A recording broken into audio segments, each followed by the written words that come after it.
आगे बढ़ेंगे। International flights के लिए नई एडवाइजरी जारी, और केंद्रीय नागरिक उड्डयन मंत्रालय ने सभी एयरपोर्ट्स के लिए एडवाइजरी दी है। इंटरनेशनल फ्लाइट्स से आने वाले यात्रियों की होगी रैंडम सैंपलिंग। फ्लाइट से आए 2% यात्रियों का रैंडम RT-PCR टेस्ट किया जाएगा। प्रत्येक फ्लाइट में एयरलाइन स्टाफ द्वारा चुने जाएंगे ऐसे 2% यात्री। हालांकि इस दौरान यात्री को एयरपोर्ट पर रोककर नहीं रखा जाएगा। यात्री का एड्रेस और कॉन्टैक्ट डिटेल लेकर जाने दिया जाएगा। एयरपोर्ट प्रशासन को ICMR से मान्यता प्राप्त लैबोरेटरी से कराने होंगे टेस्ट। टेस्ट का खर्च वहन किया जाएगा केंद्रीय स्वास्थ्य मंत्रालय द्वारा, ये भी जानकारी दी गई है। डिप्टी सेक्रेटरी मृत्युंजय शर्मा ने आदेश जारी किए हैं। तो खास बात यह है, क्योंकि यात्रियों की तरफ से कई बार ही शिकायत की गई है कि हमें रोका जाता है काफी समय के लिए, इस तरीके से परेशान किया जाता है, वो नहीं होगा।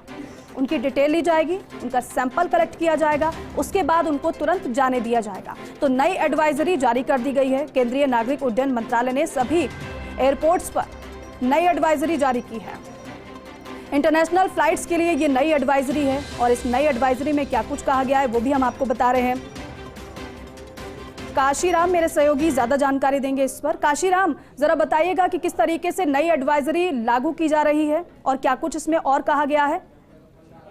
जी देखिए, ये जो एडवाइजरी है ये केंद्रीय स्वास्थ्य एवं परिवार कल्याण मंत्रालय ने जिस तरह से एडवाइजरी जारी की थी उसके बाद आई है, और इसमें ये तय किया गया है कि जो भी इंटरनेशनल फ्लाइट विदेशों से आएंगी उन सभी यात्रियों में से 2% यात्रियों को चुना जाएगा जी। और इन 2% यात्रियों की रैंडम सैंपलिंग होगी।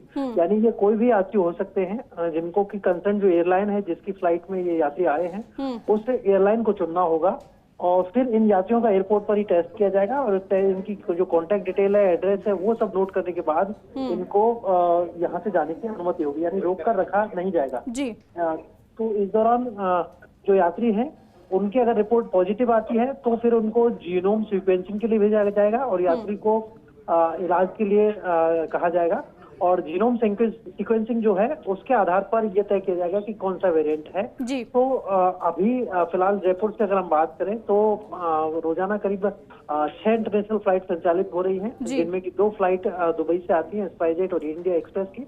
इसके अलावा शारजाह से एयर एशिया की फ्लाइट आती है, मस्कट से सलाम एयर की फ्लाइट आती है, बैंकॉक से एक फ्लाइट अभी जो आ रही है वो है इसकी एयर एशिया की, और इसके अलावा 28 माइल की एक और फ्लाइट शुरू होने वाली है। तो कुल मिलाकर इन जो फ्लाइट है इंटरनेशनल फ्लाइट, इनमें कल सुबह से आने वाली फ्लाइट जो है कल सुबह 10 बजे से, उनमें सभी में ये काशीराम एक और जानकारी इस पर आपसे चाहेंगे। ये बताइएगा कि जो 2% यात्री चिन्हित करने की बात कही गई है जिनका टेस्ट किया जाएगा, तो क्या वो सिम्टोमेटिक होंगे उनका टेस्ट किया जाएगा, या फिर एसिम्टोमेटिक जो होते हैं उनका भी टेस्ट किया जाएगा, या फिर सभी का टेस्ट किया जाएगा?